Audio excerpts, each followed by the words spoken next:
been held in your hand from the moment that I wake up until I lay my head. Oh, I will sing of the goodness of God.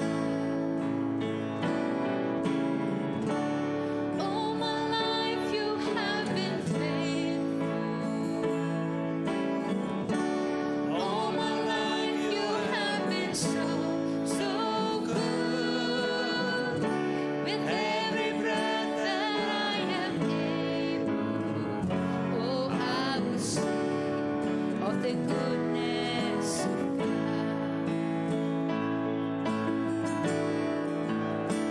I love your voice. You have led me through the fire, darkest night. You are close like no other. I know you as a father. I know you as a friend. Oh, I have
Amen.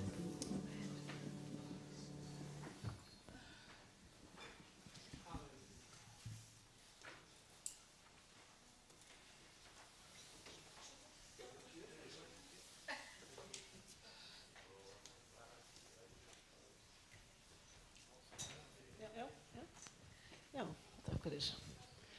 Komið sæl og blessu og gaman að sjá ykkur.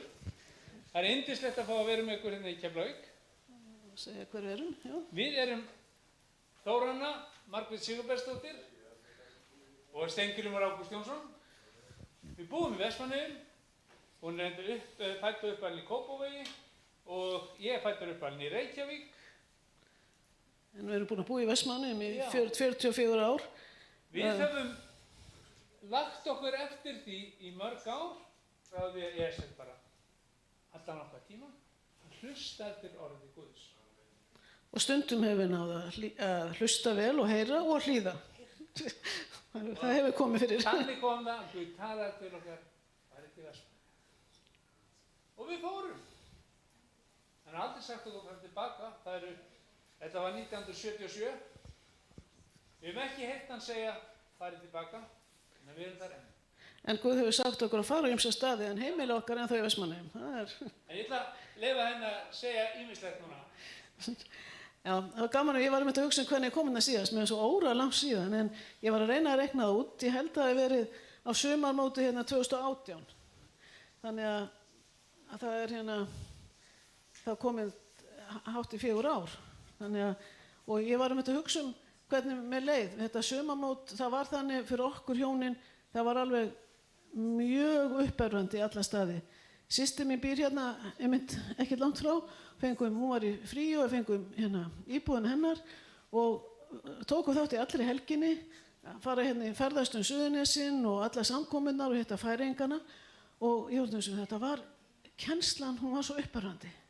Það var erfitt tímabil hjá okkur, þannig að sonur okkar dó 2016 og við höfum farið til Afríku í 3 mánuði til Nakuru, þar sem Leif og Susan eru 2015 og ætluðum að fara þarna aftur fljótlega en höfðum ekki hérna haft örum til þess að stíga fram og vissum ekki alveg hvað ætluðum að gera en fórum þetta á sumarmót hérna í júní 2018 og þá bara fengum við svo hérna nýja sýn og nýja uppörun að við ákvæðum bara að auðvitað förum við aftur til Kenja, til Nakuru og fórum þar haustið 2018 og ég hugsa bara þetta var eitthvað svo mikil uppörun að heyra í Færeyingunum, heyra í öllum, segja frá hvað hefur verið að gerast hjá þeim, hvernig fólk hefur verið að læknast og hvernig fólk hefur verið að snertast. Þannig allt í einu þetta kom til mín og svo get ég sagt því svo aðeins og eftir það er nú miðar starfi okkur, við fórum 2018 og vorum þar í 3 mánuði og hluta því að við hugsaðum með okkur, við gætum ekki farið aftur, það var að 2015 fórum við og störfum það sem að Leif og Susan eru, því ég veit að þið hafa verið að styrkja það starf, þar er sem sagt grunnskóli, leikskóli, saumaskóli, kvennaathvarf og heimili fyrir það sem 125 börn búa, þannig að við vorum bara þar og unnum þar í 3 mánuði og Leif og Susan voru svo vinarlega, fórum með okkur á ýmsustu staði í kring helgar og en svo vissum við það að þau voru farin til Danmerkur, þau voru ekki lengur og þau hugsaðum okkur, hvað ætlum við að fara að gera þá? Ætlum við bara að fara og jú, við hefum náttúrulega farið og geta hjálpað til því að það er náttúrulega byggið svolítið svona þetta starf á að fólk kemur í 2-3 mánuði sem sjálfboðaliðar.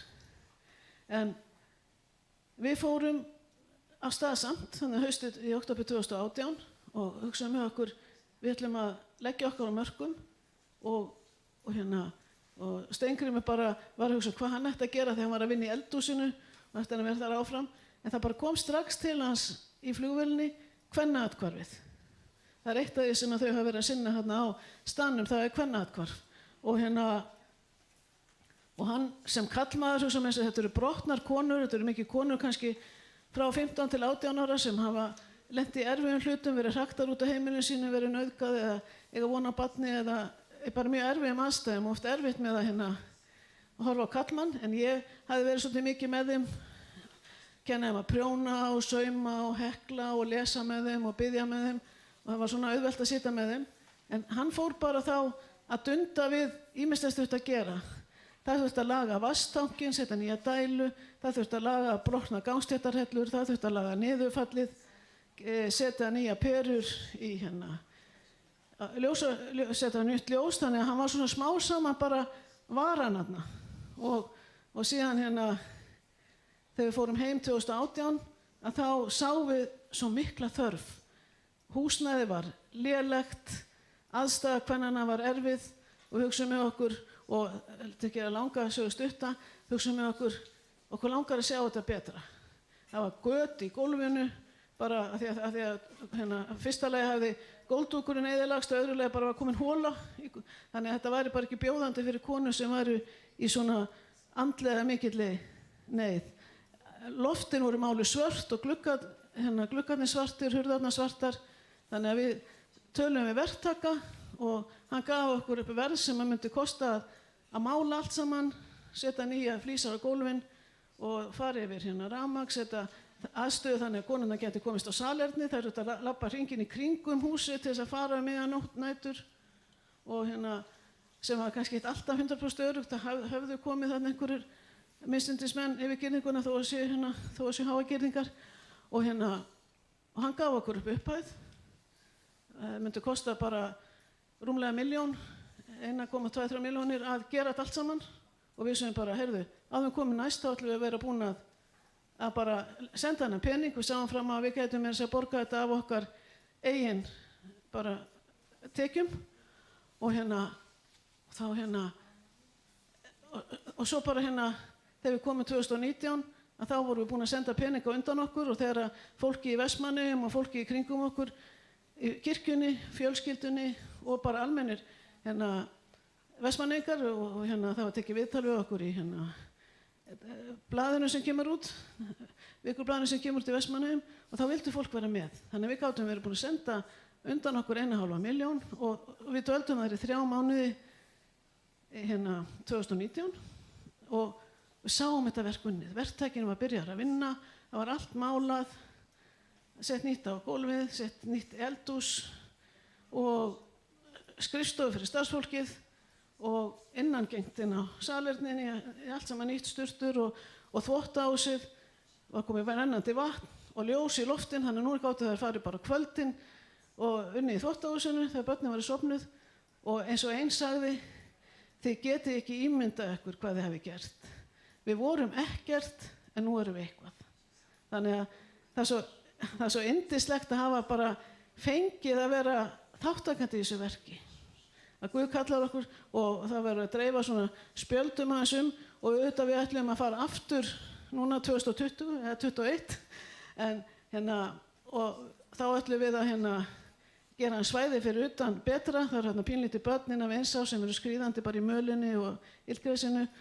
Við sjáum fyrir okkur að gera svona eins og sólskála eða eitthvað, við sjáum það svolítið fyrir okkur en núna erum við búin að segja þeim að leggja til þeirra hendur hvað þeir telja best en við erum búin að senda meiri peninga til þess að við vorum brosaði ætla að verða nokkuð unni fyrir við komum út næst en við erum búin að senda peninga núna fyrir þetta verkefni að gera fallegt svæði fyrir utan þó þessi stétt eða girðing eða einhvers konar setkrók fyrir þær. Þannig að þetta tímabil 2020-2021 þá hefur við verið með huga og hjarta okkar við starfið, við hefum getað sendt peninga og með þess að þeir peninga sem við vorum búin að taka frá til þess að fara þannig að sumari 20 þá bara gátum við sett beint til þeirra og við hefum getað beðið fyrir þeim og við hefum getað verið í sambandi á Facebook og hringt og spjalla þannig að það hefur verið upphörandi og við vorum að segja frá uppi áðan að það er svo mikilvægt að biðja fyrir öðrum en það er eitt sem við höfum fundið fyrir því að margt af þessu fólki þau hafa sagt okkur við biðjum fyrir ykkur á hverjum degi þannig að við höfum notið góðs af því að það er fólk já, þannig að myndin sem er framan okkur er líka af fjölskyldu sem að við höfum verið að styrkja, við byrjum að styrkja ungan dreng Felix sem var í leikskólanum Við erum búin að styrkja hann síðan, nú er hann komin í hérna menntaskóla og núna styrkjum við hann og bættum við og styrkjum líka fjölskylduna. Þannig að við borgum leiguna fyrir húsnæði hjá ömmunni, þannig að amman er með barnabörnin sín, 2 dætur hafa dáið, önnur af barnsförum, einmitt þarna bara, við komum nú 2015, þá dó hún af barnsförum og þá fekk hún börnin og svo Felix og systkini hans og það er svo yndislegt að hafa eignast heimsótt þetta fólk. Fyrst þá þurftum við að fara mjög sérstakt með félagsráðgjafa, heimsækja fólk 2015 og svo aftur 2018 og svo núna þegar við fórum 2019 að þá vorum við með meira frelsi, þá gott við bara farið sjálfarni heimsókn. Þetta er í borg, milljónmanna borg, Nakuru og skólinn er svona alveg inn í fátæktarhverfinu en það sem að Felix og þau hafa verið, það var ennþá lengra sko. Og það sem við gerðum núna líka 2019, við náðum að vera svolítið, vorum ekki að vinna alveg alla virka daga, en það var einhvern veginn þannig að við fórum svolítið alla dagana niður með fólkinu. Við náðum að tengjast einu sinni í viku á þriðjudagsmorgnum, þá hittast prestarnir í borginni og biðja saman uppbyggjast. Við tengdust í samfélagi og náðum að heimsækja nokkra kirkjur og þar var einmitt á ýmsum stöðum á fátæktarhverfinu og við kynntumst bara mjög mörgum og fundum bara fyrir þarna voru mjög fátækir prestar, svo kynntumst við líka öðrum sem höfðu öðruvísi eða betra og þannig að Guð leiddi okkur á svo marga staði og það er einmitt ein saga svona auka, það er við vorum á gistiheimili þar sem var eins heimili okkar. Það var kona sem rakaða sem bara leigði einbýlishús og leigði út nokkur herbyrgi og það voru einmitt margir Danir sem voru Leif og Susan sem ákveðtu að þau bentu fólki á þessa gistingu. Það var mjög notalegt að vera góð rúm, góð herbyrgi, aðgengi að sturtu og svo sáu þær morgumat og kvöldmat. Þannig þetta var svona bara okkar heimili og þessi kona notaði allan ágóðan fyrir því sem hún fekk inn til þess að reka hjálpa stúlkum í stúlknaskóla og að sjá þær. Og hún var líka prestur og verið í sambandi við fleiri kirkjur svæðinu og við 2019 heimsóttum nokkra kirkjur sem hún var að sinna. Og meðal annars heimsóttum við eina kirkju sem var þannig í næsta bæ og við höfum talað þar í kirkjunni 2018 og þá voru þau bara í svona lítilli skólastofu og voru að biðja fyrir því að þau myndu fá sitt eigið húsnæði. Nema það hún var svo glöð þegar við komum 2019. Við erum búin að byggja kirkjuna, við ætlum að fara að opna hana bráðum sko, þannig að voru búin að reisa kirkju og þetta er svona kröftuga konur og þessi Agnes sem er prestur, hún er svona stór og mikil kona og stjórnar þessu öllu sko, þannig að þegar við heimsóttum kirkjuna þá var verið að klára múra gólfið og ganga frá girðingunni fyrir utan og það var svona röggsamt fólk og hún sagði, ég ætla að leyfa ykkur að sjá kirkjuna sem við erum komin í. Og við fórum hana með henni, Nancy, og við skoðum kirkjuna og hún kannski verið svipað stóra þetta, nema það var opið bara sem sagt, þá var ekkert gler komið í gluggana. Gluggarnir og svo var svona glugga líka í miðjunni til þess að fá birtu inn. Og við hugsaum okkur, já, að fara að opna kirkjuna og hana, það er ekki komið neitt gler. Þannig við fengum bæði í okkur, við ættum að sem, hvað myndi kosta að setja gler fyrir gluggana? Og þeir segja 80.000, ég held að vera 80.000 kess, það er svona rúmlega 80.000 krónur íslenskar. Og við fengum bæði í okkur, já, við vorum smá eitthvað peningar sko til þess að borga svona ef það kemi eitthvað óvænt eða eitthvað sem okkur fannst, en við vorum bæði með það á hreinu, okkur langaði að borga þetta gler. Og svo ferum við bara heim og svo segjum við Nancy, já, láttu vinkonuna fá þennan pening og settum 20.000 umslag. Svo já, við erum ekkert aflögu að fara með mikið meira, bara fínt að borga 20.000 í þetta. Svo nokkrum dögum seinna þá hugsaðum við okkur bæði, Já, við gætum alveg sett 20.000 viðbót. Svo við létum hana fá önnur 20.000 og svo hugsum við okkur, við sögðum ekki að þetta ætti að vera fyrir glerið, en við vissum að við láttum að borga glerið. Nema það, og svo það bara þeirra mál hvernig að nota þessa peningu, við erum búin að borga þessi 40.000 og það bara, við ákváðum að vera bara að láta þar við sitja. Nema svo fyrir við, býðst okkur að fara í trúboðsferð þarna við kirkjunni í viku og það bara alveg sérsaga að segja frá því, það var mjög sérstakt að fara hann í þorp hann upp í fjöllunum og þar voru einmitt nokkru menn sem við hittum sem hafðu verið í biblíuskólanum sem þú varst að kenna. Þannig að það var einmitt talið bara, við þekkjum Kitta á Íslandi og því hann var að koma heimsótt okkur, þannig að það var mjög skemmtilegt. Nema, svo bara komum við tilbaka og höfum bara örfáa daga þangað til við förum aftur til Íslands og náðum ekkert og þá var vígslan búin á þessari kirkju hjá Agnesi. Og sagði, þið verðið að koma og sjá kirkjuna. Og við hefðum bara, já, við hefðum bara verið að sjá það. Þannig að hún dreif okkur, þannig að held ég bara á mánudeginu með eitthvað að skoða hana. Og sagði, sjáu hvað þetta er fallegt. Og Agnes kom, takk ykkur fyrir glerið, það var þeir sem borguðu glerið. Ég alveg, já, borguðu við glerið. Og þá var það þegar maðurinn kom til þess að setja glerið, að þá sögðu þær, hvort ætti að setja gluggann hérna eða uppi. Þannig að við á hverju ættum að byrja. Og þá sögðu hún, já, bara 40.000. Hvað dugir þetta? Og þá horfði ég hann á þetta. Já, fyrst ég að fara að gera þetta núna, að þá lætum við það bara duga. Ég skal bara gera þetta allt fyrir 40.000. Þannig að hann setti allt glerið fyrir þessa upphæð. Þannig að við fengum allt í einu heiðunum fyrir því að við borgum glerið í kirkjunni. Þannig að bara hvernig Guð raðar hlutunum og við vorum svo blessuð. Svo við eigum ennþá heimboð og næst þegar komið, þá komið þið á tali í kirkjunni. Þannig að við erum ekki ennþá komin, þannig við eigum það heimboð inni. Þannig að í svona litlum atriðum, og þetta eru samt ekki lítil atrið, þetta var bara fyrir fólki í hverfinu. Og þetta var svona í bæ sem var þannig næsti bær, líklega fyrir vestan og var að sinna svolítið útkverfi þar fyrir í kring. Þannig að það var þarna fólk á Moldarveginu sem var að fara bara með asnagerðuna sínar og sinna verkefnum. Og en við komumst ekki til í 2020 og 2021 en þá bara höfum við haft ótrúlega frábæran tíma því að Steingrímur hættur að vinna og ég er svona það byrja hætt að vinna. Við erum bara aðeins í afleysingum og höfum getað haft svo mikið tíma heima til þess að lesa og uppbyggjast og vera saman.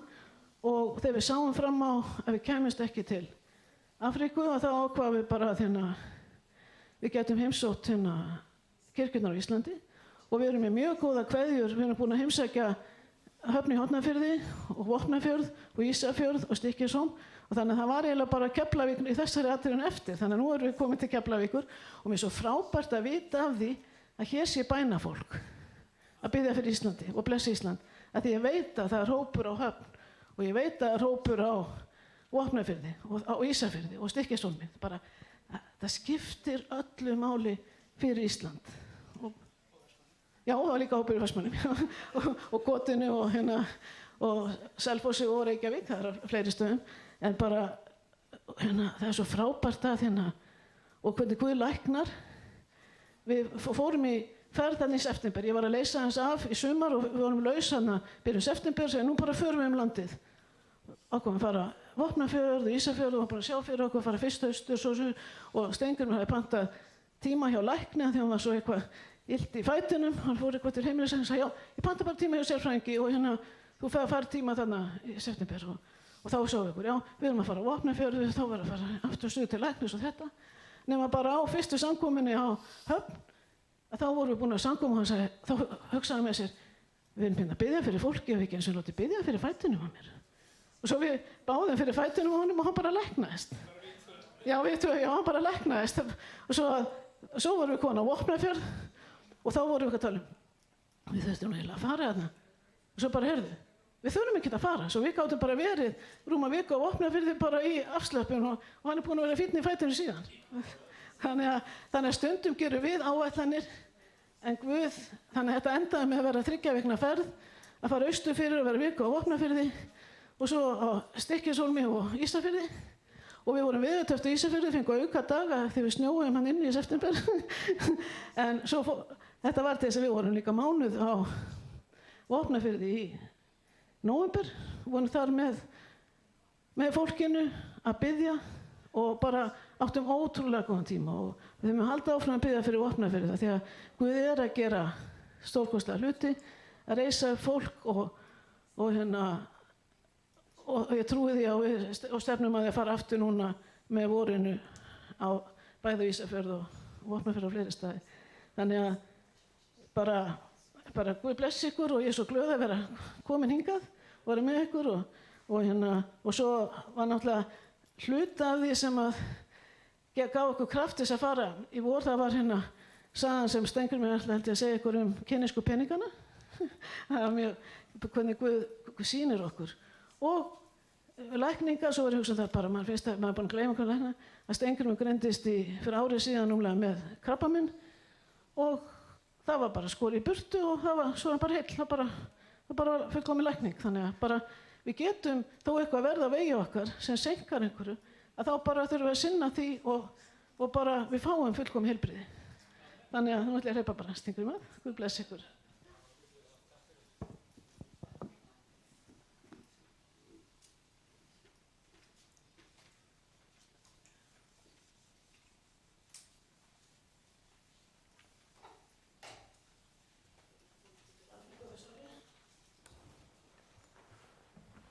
Komið sæl. Ég hann Steingrímur. Ég er maðurinn Steingrímur. Vá.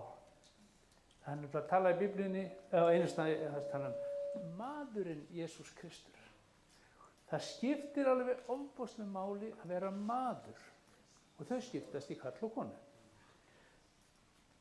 Þegar eitt af því sem gerist þegar í samfélagi við Guð, það er að við verðum mennsk. Þegar ég kom inn í kirkjunni í dag, Guð borgar stundum fyrirfram. Fáum ekki blessun eftirhaldið, hann borgaði strax. Þegar ég kom inn sá ég gamlan húsgang, sita hérna, spila á gítari eins og hann gerði heima hjá okkur fyrir mörgum ára. Og ég er svo glaður. Þórir var hérna. Það gladdi hjarta mitt svo mikið. Vá, hvað ég er. Guð, hann er svo undursamlegur. Ég sagði áðan að við gerðum okkur þar eftir að hlusta eftir Guði. Hlusta eftir hvað hann segir. Það að hlusta eftir Guði, það felur í sig mikla ábyrgð. Að því við þurfum að koma því sem að Guð hefur talað til okkar til annara. Amen. Drottinn, ég lofa þig og tilbið. Ég þakka þér fyrir það að þú talar. Þú talar við fólk. Þú talar við þá mennsku. Þakka þér fyrir að Drottinn minn, þú elskar, umfram allt, þú elskar og þú gefur okkur samfélag við þig. Og ég þakka þér fyrir orðið þitt, að það er kröftugt, það er orðið þitt sem við mögum meðtaka, ganga samkvæmt því. Þakka þér fyrir, amen.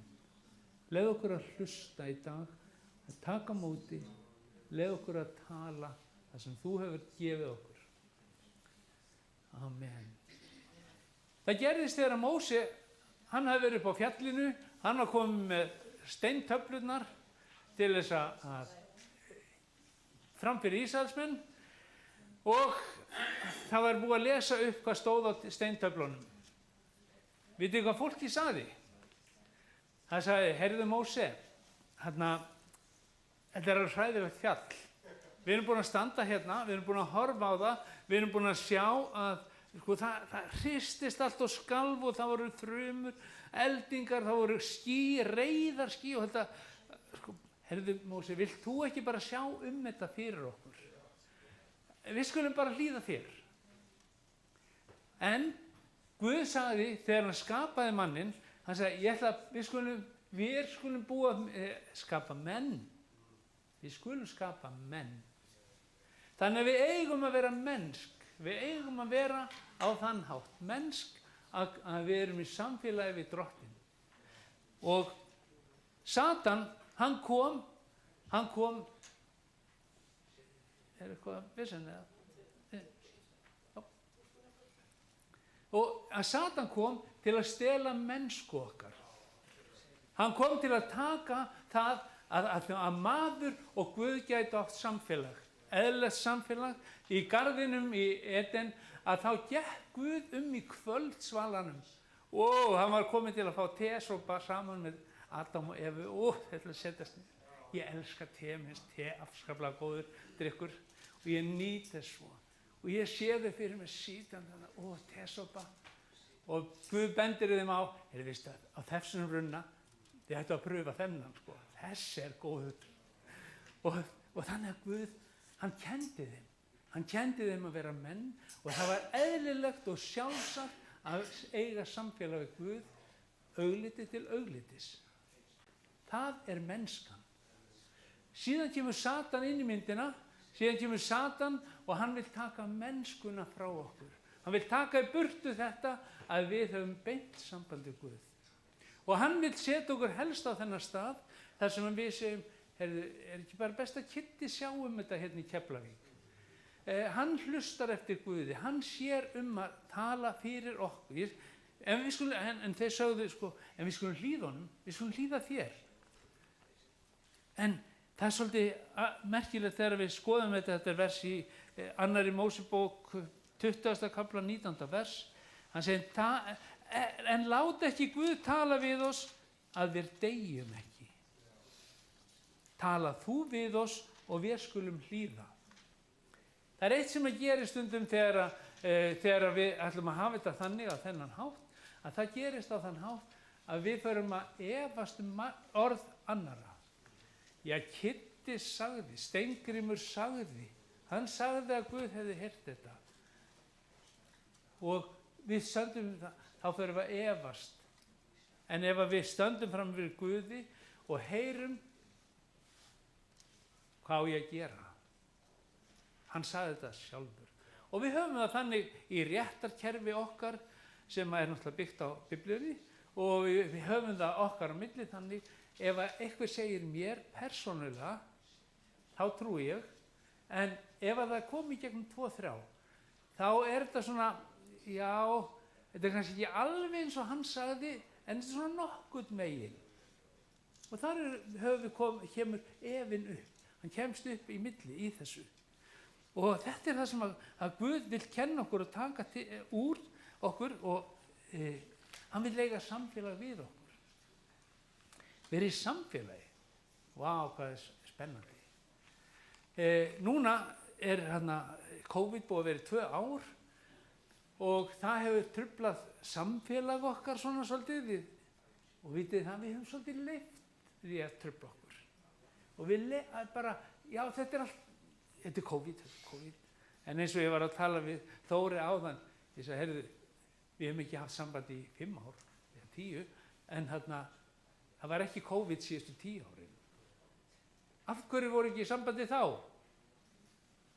Af hverju horfum við bara á síman okkar og sagðum, ég ætti nú að hringi í Þóri, það var nú gaman að heyra í honum.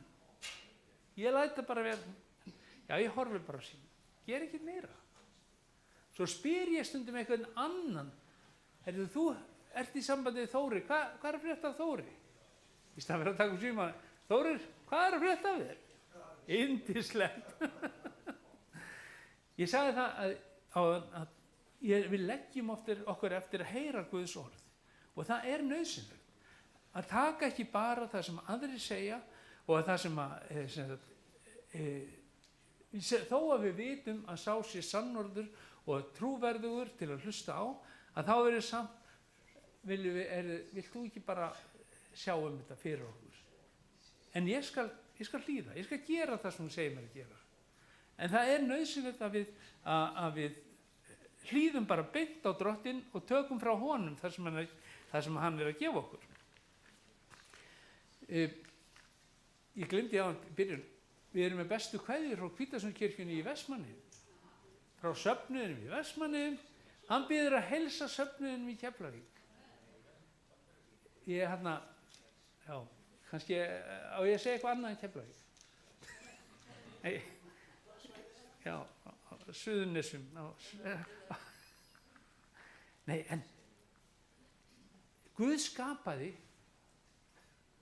og þess vegna erum við, búum á mismunandi stöðum og þess vegna eigum við að hafa samband okkar á milli út frá því að við erum mennsk. Guð hefur skapað okkur mennsk og skapað okkur. Maðurinn Jesús Kristur gerði svo og svo. Og hann talaði um sig sem mannssoninn. Ég er mannssonurinn. Og hann lagði áherslu á það. Talaði hann aftur og aftur. Ég er mannssonurinn. Af því það, hann er að benda á mennsku sína. Og við sjáum það þegar, fyrir nokkrum missurum, þá fór ég að hugsa freistingar Jesú. Herðu, ég hafði hugsað bara almennt og séð, þá sá ég fyrir mér freistingarnar Jesú, já þetta var bara fyrir hann, það var að vera reyna hann. Ég kom þessu mál ekkert við, að þetta var bara prívat til hans og Satan sá eitthvað ástæðu til þessa. Og hvað er það sem Satan sá ástæðu til að koma í og hamast á Jesú með? Það var mennska hans. Hann vildi tala við hann og hann vildi brjóta niður mennsku Jesú. Þannig að Jesú gæti ekki staðið upp og sagt ég er mannssonurinn. Það er stórkostlegt sem að gerist. Jesú hann er skírður og hann kemur upp úr lauginu og orð koma af himni og segir þessi er minn elskaði sonur, hlýðið á hann. Og það er bara stórkost sem gerist og svo andinn leiðir hann út í eyðimörk. Það gefti því að það var andinn, heilagur andi, hann leiddi Jesú út í eyðimörkina. En hann leiddi ekki Satan út í eyðimörkina. Satan fór þangað sjálfviljugur. Hann fór til þess að reyna að brjóta Jesú niður. Og við vitum það að Jesú hann mátti ekki nota til þess að vera maðurinn Jesús Kristur, vera mannssonurinn, þá gat hann ekki tekið fram og starfa bara í sinu guðlega eðli. Þá hefði hann ekki getað verið frelsari. Þá hefði hjálpræðið ekki orðið alvöru. Þá væri það bara hókus pókus. En við þurftum á hjálpræði blóði Jesú að halda til þess að frelsast, til þess að ná þessu, eiga þetta frelsi fyrir Jesú blóð. Það er ekkert annað sem frelsar. Og það er ekki bara fyrir góða hegðun, það er ekki fyrir það að við gerum gott, það er ekki fyrir það að við förum til Afríku og notum peningan okkar þar, erum góð við gamalmenni, öryrkja, einfaldninga, dýr og menn. En nei, það er vegna blóðs Jesú Krist. Ég man, Þórann myndist á aðeins hvað fólki sagði, þau spurðu okkur, nokkur hana úti, þau spurðu, af hverju eru það að gera þetta? Þið hafið enga skyldu gagnvart okkur. Þið þekki okkur ekki, þið hafið aldrei séð okkur, þið viti ekkert hver við erum, eitthvað bakgrunn okkar, af hverju eru það að gera þetta? Af hverju? Hvað er það? Það er köllunin, það er þetta samtal Guðs manna. Þegar Guð talar við okkur og segir, heyrðu, ég hef verkefni fyrir ykkur. Ég hef verkefni fyrir ykkur í Afríku. Ég hef verkefni fyrir ykkur á Vopnafirði. Þegar við komum til Vopnafjarðar í haust og voru það í mánuð, þá var mætt okkur, hún kom svona mót okkur, svona svo skemmtileg saga. Fólk sem var nýflutt á Vopnafjörð, hann spilaði þess á gítar, en einn daginn þá var hann að æfa sig og svona syngja lofgjörðarlög og hann segir, Guð, veistu að mér langar svolítið meira að spila á píanó. Gætirðu útvegað mér píanó? Nokkrum dögum seinna, þá var hann og fjölskyldan að fara út úr húsinu sem við leigðu, sem við leigja hérna austur frá. Þá sjáðu að kemur flutningabíll nálægt þeim, það kemur höfuð út herðu, eru þið þessi og þessi?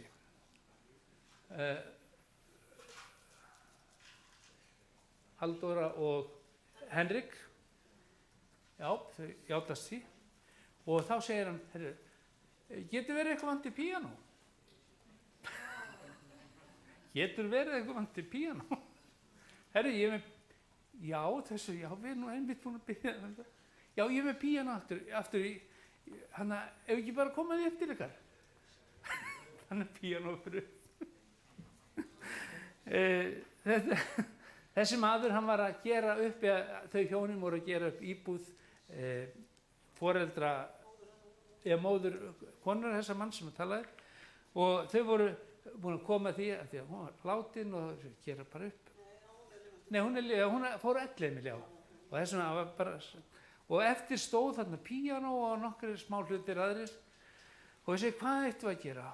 Hver allir vilji píanó? Allir vanti eitthvað píanó? Og þau fóru og töluðu við þau sem veita forstöðu á Vopnafirði í Hvítasunskirkjunni og spurðu, vitið þið með eitthvað sem vantar píanó? Nei. Hvað með þetta nýja fólk sem koma? Nei, þú bara að spyrja það sjálfur. Þannig að hann vissi nákvæmlega, þið þekkti bæinn, vissi hvað þið fekk bara vita heimilisfangi og gera stóð. Vantar eitthvað píanó? Hann talar til okkar á svona hátt. Og hann talar mjög skýrt oft og á þann hátt. Stundum í þessu dæmi þá er mjög einfalt að segja bara já, mér vantar píanó. Og bara standa bara, nei, hvað er að gerast það í alvöru? Gerist þetta svona? Já. En það fylgir því ábyrgð að heyra Guðs orð og að koma því áfram og gera það sem það þarf að gera.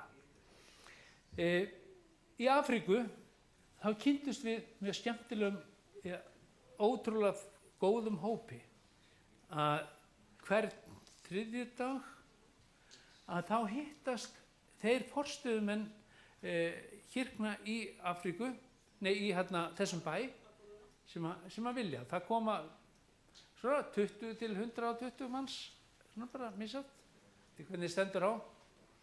Og okkur var boðið að taka þátt í þessu og vera með. Og það er mikil heiður og mikil gaman. Þannig að þarna var alltaf fengið predikari, stundum gestapredikari, stundum einn úr hópnum sem að talaði og það beðið saman fyrir bara sameiningu í Drottni og beðið saman fyrir því að sjá Guð vinna á þessum stað.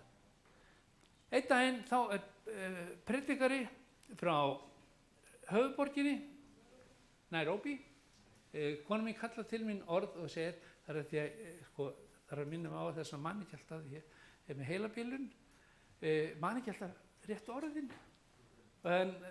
en ég hef réttu hugsunna þá mætti orðin.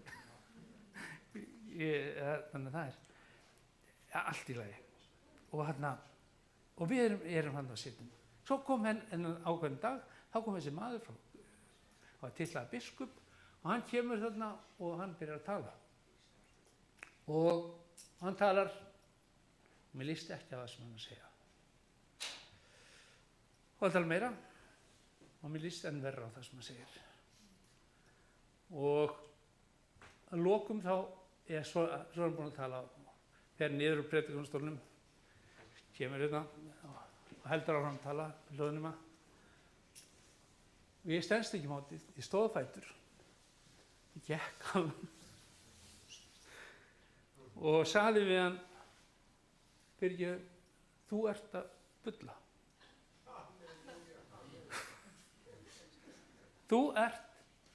Þú ferð með guðleysi hérna, blasfemi. Ég sagði það við hann.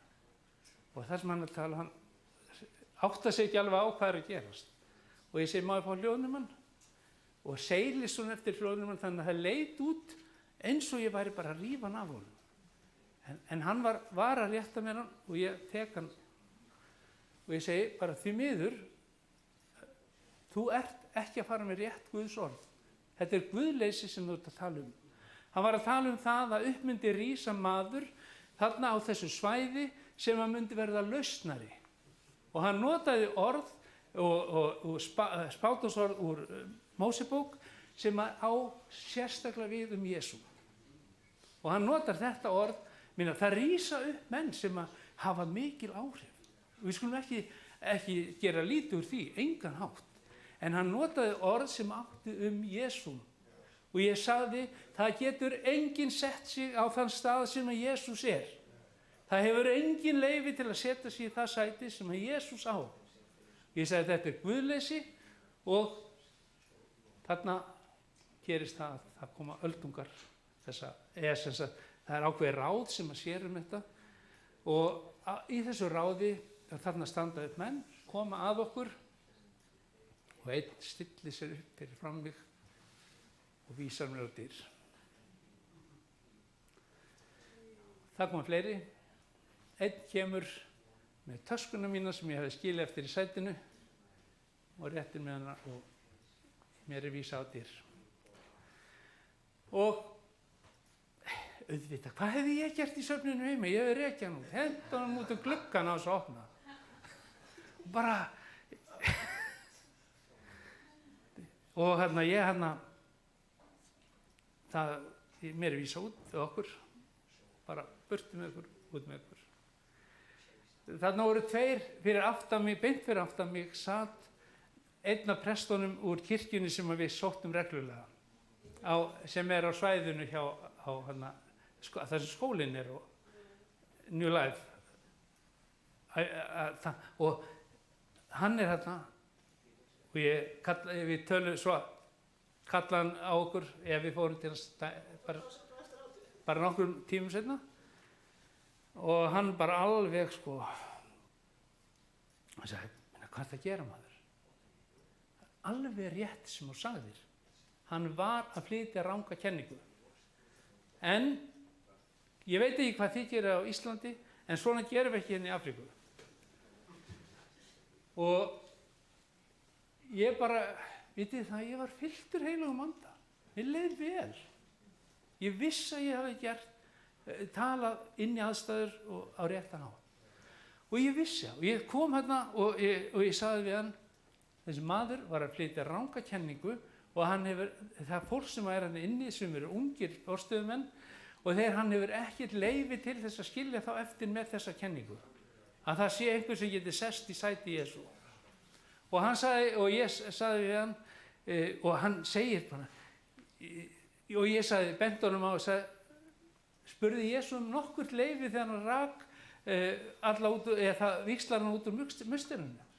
Bað hann nokkurt leyfi. Hann sagði nei. Og hann sagði, þú ert í Jesú. En ég sagði, Jesú sagði, þið munu gera sömu verk og ég og jafnvel meiri. Og bara, með það fór ég. Við skildum í mjög góðu. Og svo líka þessi kona sem að Nancy, forstöðumaður, að ég talaði við hana líka. Og hún var á staðnum og hún sá mestur litið þessum. Og ég sagði, svo hringdi ég í forstöðumannin úr kirkjun okkar, heitir Philadelphia á svæðinu, New Life svæðinu. Og ég hringdi og spurði, herði, getur fengið símanúmer hjá þeim sem að sér starfið þessa hitting. Hann vildi helst ekki gefa mér upp svona tregur en svo gerist það, hann lét mér fá númerið og ég hringdi hann og sagði bara, kynnti mig og sagði hverju væri ég, hvað ég hef gert og ég sagði, ég myndi gjarna vilja hitta þig. Já, ég myndi alveg vilja hitta ykkur og svo sagði var það ekki, hann sagði, ég get hitt ykkur í fyrramálið.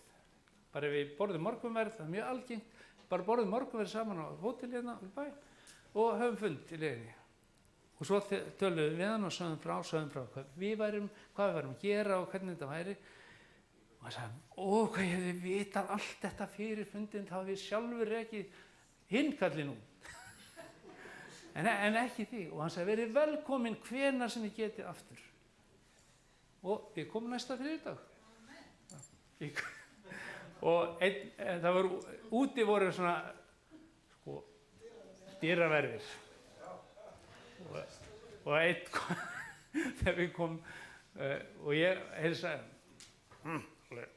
og vildi ekki rétta mér höndina en svo sagði við annan sem var svona heldur liðlegri og sagði, herriði, við erum hérna hann bauð okkur að koma, sá sem er yfirstarfinn hérna, Alex heitir hann og hann sagði, hann bauð okkur sérstaklega, já, verið velkominn, þá svona hýrnaði og við áttum mjög gott samfélag eftir, þetta var nú ekki margir.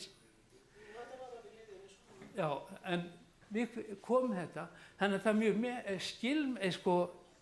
nauðsynlegt að við notum og förum eftir því sem Guð segir. Þarna reis upp í mér bara þetta og ég fór að rifja upp síðan nokkur önnur atvik sem hafa gerst í lífi mínu þar sem ég hef gert á svipaðan hátt. En þetta er kannski að það sterkasta. En það er einmitt þetta sem að Satan vill beygja í okkur.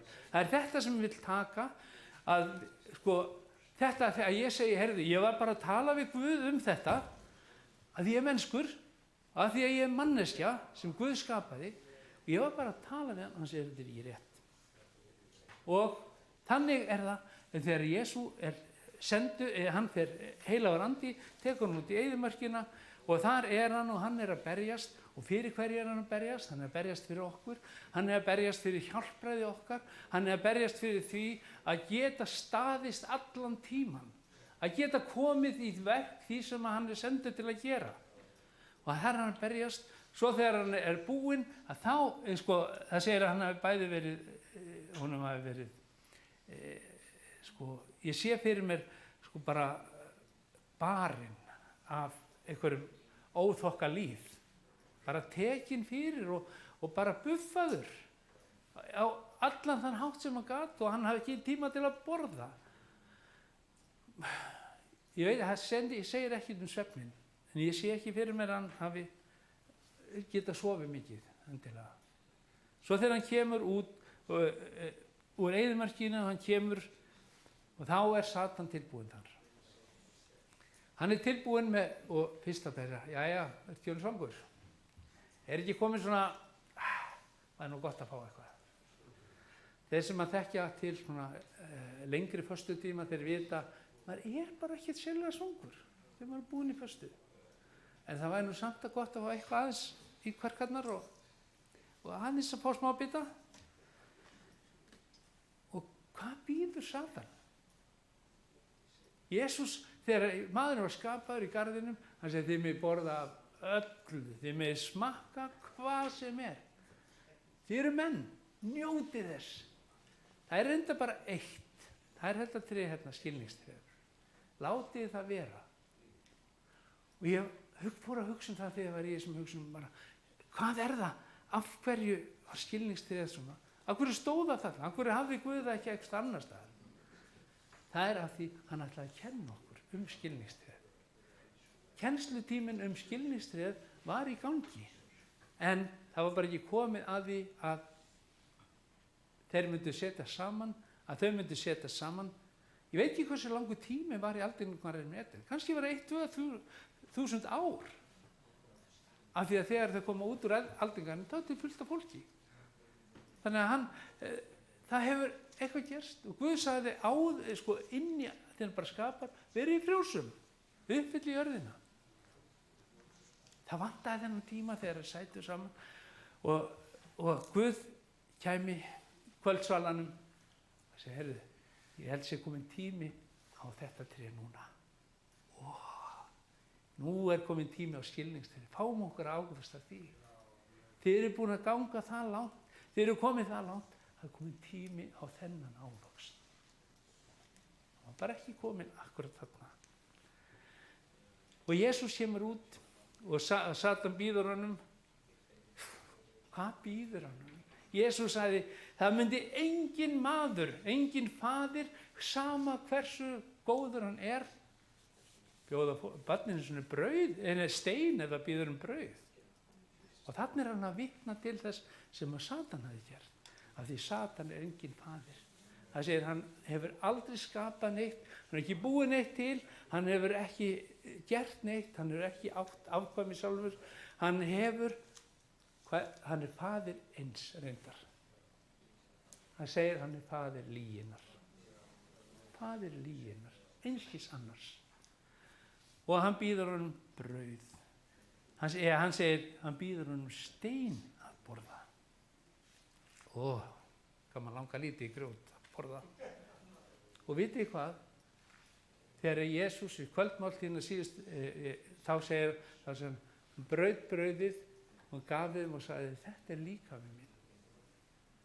Hvað hefði hann haft í sér? Hann sagði, ef hann hefði þegið það sem Satan kom með, hann er stein. Hann hefði ekki getað sagt, ég er brauð lífsins. því hann borðaði stein. Það hefði ekki verið fullt hjálpræði að líkami Krists væri brotinn eða það var bara steinn í honum. Ef hann hefði þegið steinana.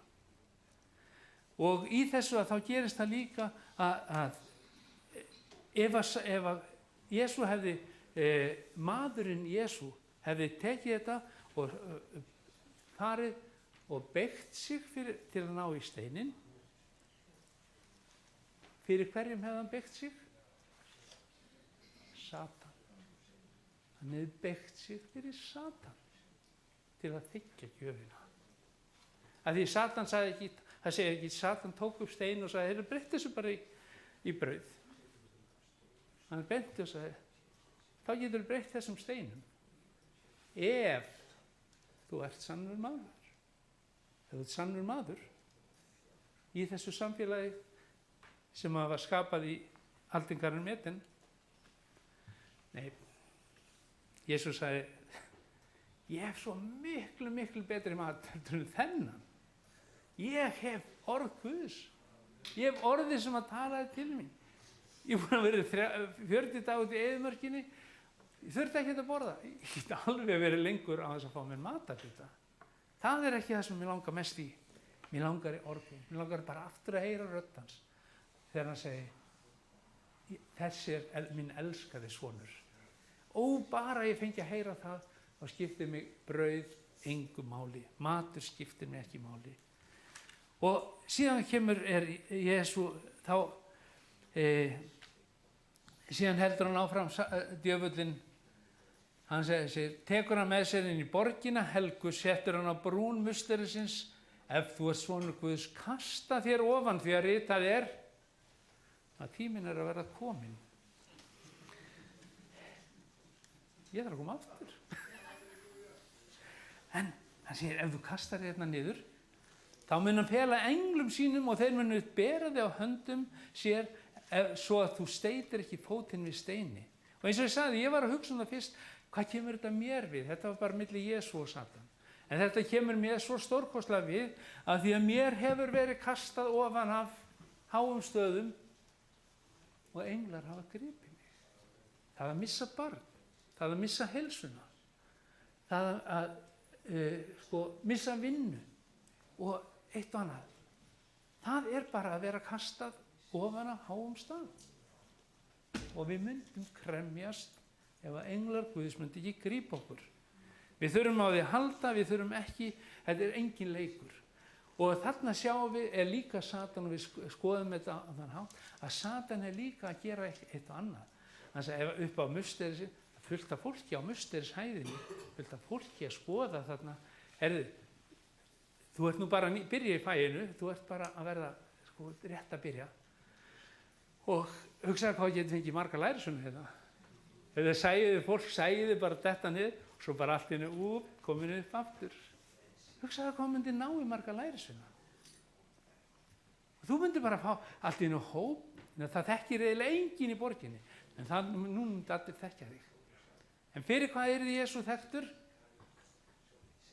Hann er trúður. Hann leikur sér, hann kann á eitthvað andleg öfl, hann er eitthvað galdrakall kannski, svona örlítið, en hann myndi ekki vera maðurinn Jesús Kristur, vera mannssonur.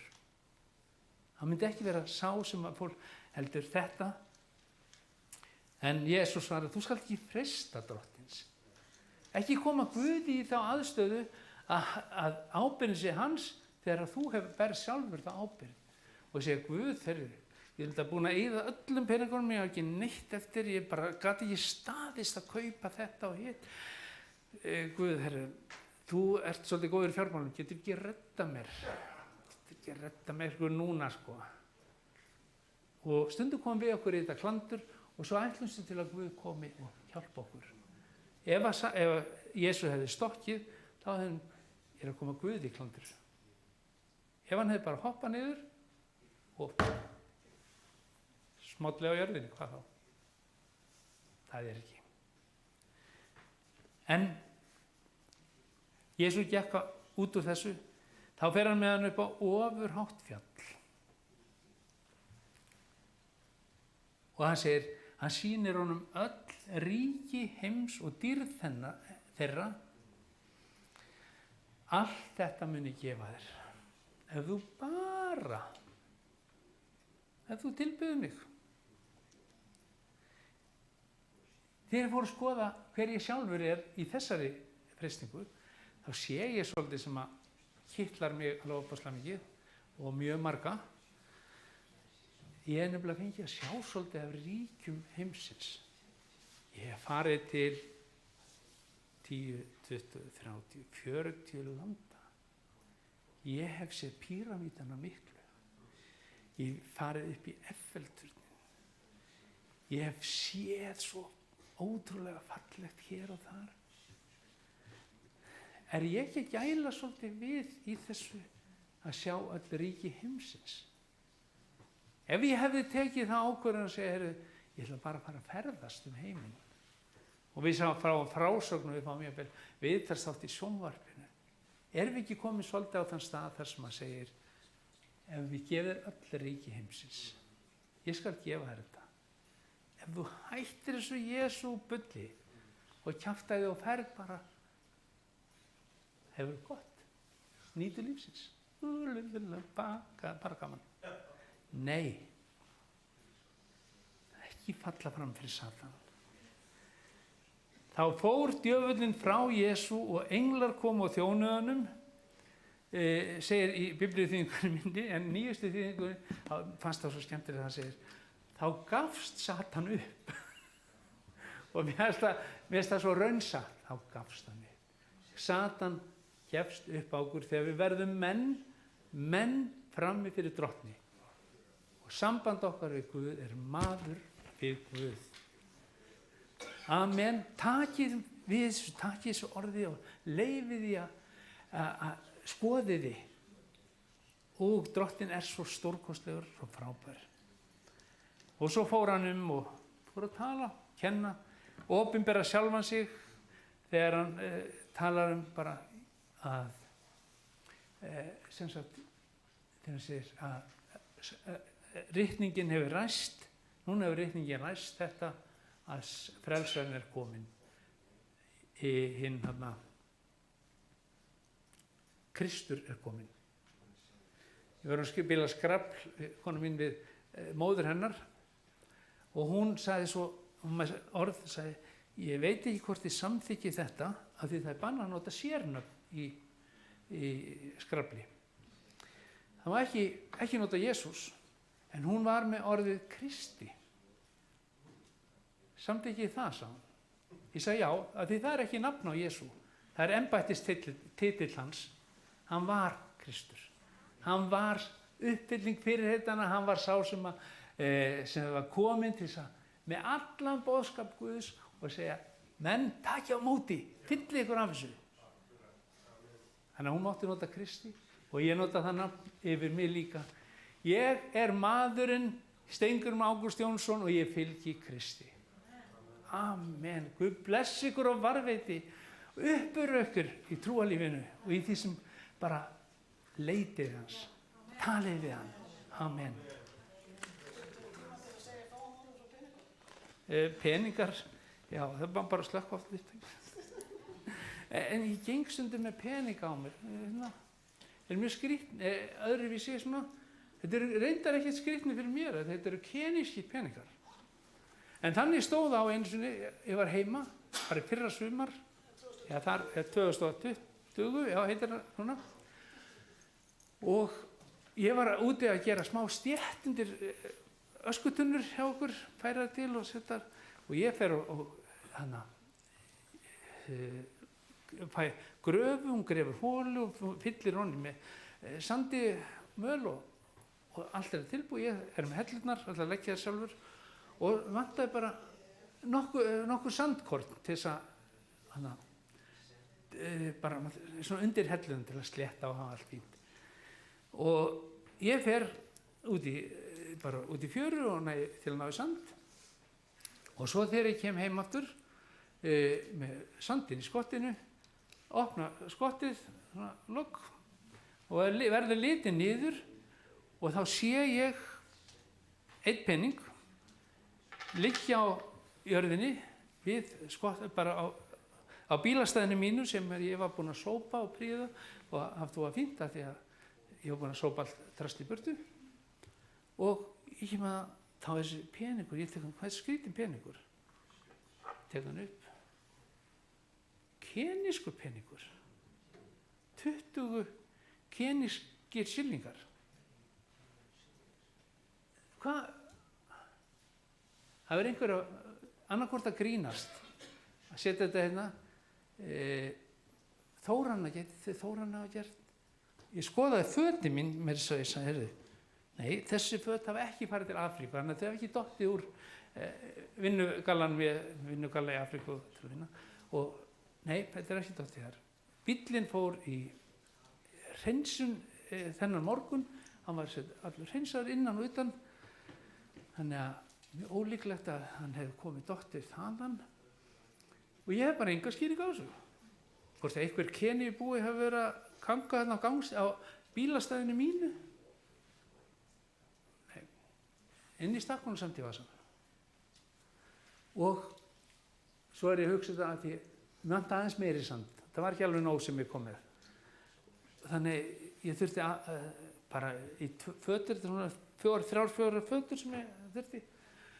Og þannig fer ég upp á hraun, ég sett út í fjöru aftur og þá er ég að tala um Guð á meðan og bara segja, Guð, herri, mér finnst þetta reyndar mjög skrítið með þennan pening, hvernig stendur á því.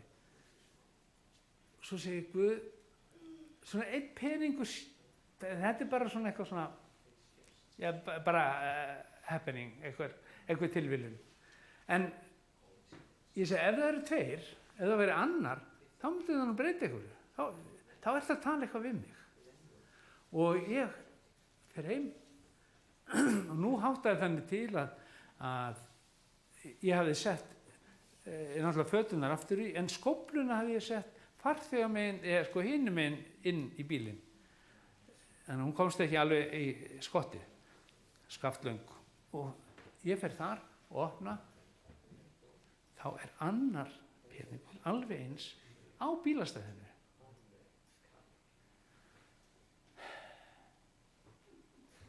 Hvað gerir maður með tvo? Hvaðan koma tveir 20? Og ég velti þessu fyrir mér og við tölum saman.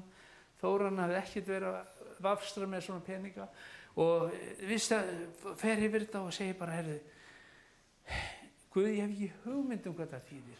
Þýðir þetta að við eigum að fara til Afríku núna, eftir 2 daga, 2 vikur, 2 mánuði, 2 ára, hvað er að gerast? 2, erum við að fara 2 saman? Erum við kannski að fara til 2 landa? Nei, þetta er bara Keníusillingar, og ég hef engan skilning á því sem ég gera. En finnst þetta samt skrítið og segi svona nokkur um þessa sögu og vá, já, þetta er svona sniðugt, það var gaman. Og við fórum sumarið í fyrra,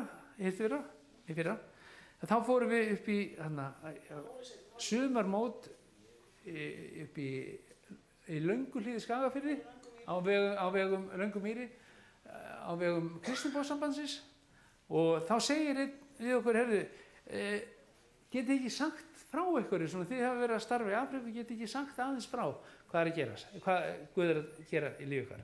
Ég sagði, jú, við getum alveg sagt. Og mér dettur í hug, okkur dettur báðum í hug, og hann segi að, heyrðu, getum sagt kannski frá þessum pening og svona svolítið sjónrænt, gaman þessu. Og ég segi bara, þið er búin að segja já, þá segir, nei, ég get ekki sagt það sögu, því ég hef ekki hugmynd hvað hann þýðir. Bara veit ekki hvað hann þýðir. Og ég stend þarna og fer að hugsa, samkoman fer að byrja, ég sesti bara í bekkina framalega og svo segi bara við Guð, þessi saga er svolítið svona í huga mér, en segðu mér hvað hann þýðir. Ég hef ekki hugmynd hvað þetta þýðir. Sitja hérna að syngja. Allt í henni kom frásaga af Jesú í huga mér. Og það er sagan, og það var það sem kveikti 2 smápeningar. Á einu stað þá talaði það að Jesús, hann talaði 2 smápeninga. Og á þessu, hann segir, ekki, hvernig það? Ekki 5 spörvar seldir fyrir 2 smápeninga? Og leið vissi ég hvað Guð var að tala við okkur. Að við höfum orðið áhyggjur af elskunum okkar í Afríku, við höfum orðið áhyggjur, við höfum ekki komist, gátum ekki rétt fram þá hjálparhönd sem við vildum. Og þá vissi ég, núna vissi ég nákvæmlega. 2 smápeningar dugðu fyrir mat, máltíð fyrir fjölskyldu. Og það svipað í Afríku. Við getum keypt máltíð fyrir fjölskyldu fyrir 2 smápeninga. Já, brauð, hrísgrónar, hálf kíló hrísgrónum og brauð og eitthvað smátteri. Og það skildi ég Drottinn. Og orðið segir, hafi ekki áhyggjur af deginum, morgundeginum. Jafnvel hárin á höfði ykkar eru talin. Hafi ekki áhyggjur af því hvað gerist. Þið eru miklu meira virði en 1 spörvi, ávartan spörfana. Þið eru miklu meira virði en 1 spörvi. Ég og Guð sagði við okkur, hafi ekki áhyggjur af því sem að gerast úti. Ég er með þetta í mínum höndum. Ég sé algjörlega þetta og þvílík gleði sem að fyllta okkur bara like sea billows roll, bara eins og öldur sem að komu yfir okkur að fögnuði og gleði yfir því. Guð sagði, hann sagði okkur, hafi ekki áhyggjur, ég sé þetta allt í minni hendi. Og þannig svo yndislegt að fá að lifa lífi sínu og finna að þetta allt í Guðs hendi. Hafið ekki áhyggjur. Amen, Guð bless ykkur, varðveitt ykkur. Það yndislegt búið að fá að vera með ykkur og ég þakka ykkur kærlega. Amen.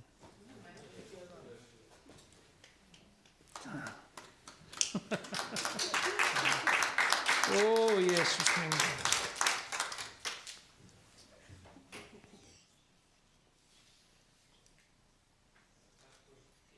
Fyrir yndislegt orð og gott að fá heimsókn og gott að eiga þetta samfélag. Og ekki horfa á símann næstu 5 árin. Þú mátt hringja í mig líka. Ég hef hringt í þig. En bara þakka ykkur innilega fyrir þetta svo uppörvandi að heyra þetta og gaman að hvernig Guð talar við fólk. Og skrítið að Guð skyldi leggja það á hjarta mitt að segja, ég vil heyra það sem Drottinn Guð vor talar. Það bara, ég ætlaði að lesa hana allt í morgun. Ég vil heyra það sem Drottinn Guð vor talar. Og það svo yndislegt að þú skyldi tala það. Og það segir okkur að Guð okkar Guð. Amen. Þá ætlum við bara að ljúka þessari útsendingu frá Hvítasunnu kirkjunni í Keflavík í dag og ég vona að þið sem hafið hlýtt á veraldarvefnum hafið notið góðs af og munið njóta góðs af. Og við segjum bara enn einu sinni, Jesús Kristur, hann svarið. Hann svarið við öllum spurningum lífs okkar. Hann kom í þennan heim til þess að ég og þú gætum átt líf. Faðir, við þökkum fyrir þessa stund, þökkum fyrir að við erum eitt í Jesú Kristi. Þakka þér fyrir að þú skapaðir okkur öll og þakka þér fyrir að þú gafst okkur jörðina og Drottinn, við höfum fengið að ganga allar þessar aldir á jörðinni og á komandi tímum. Drottinn, við bara meðtökum blessun þína yfir þjóðin okkar, yfir landið okkar. Amen. Drottinn bless ykkur, elsku systkini. Það kaffi hérna og vöfflur í boði Flóru uppi.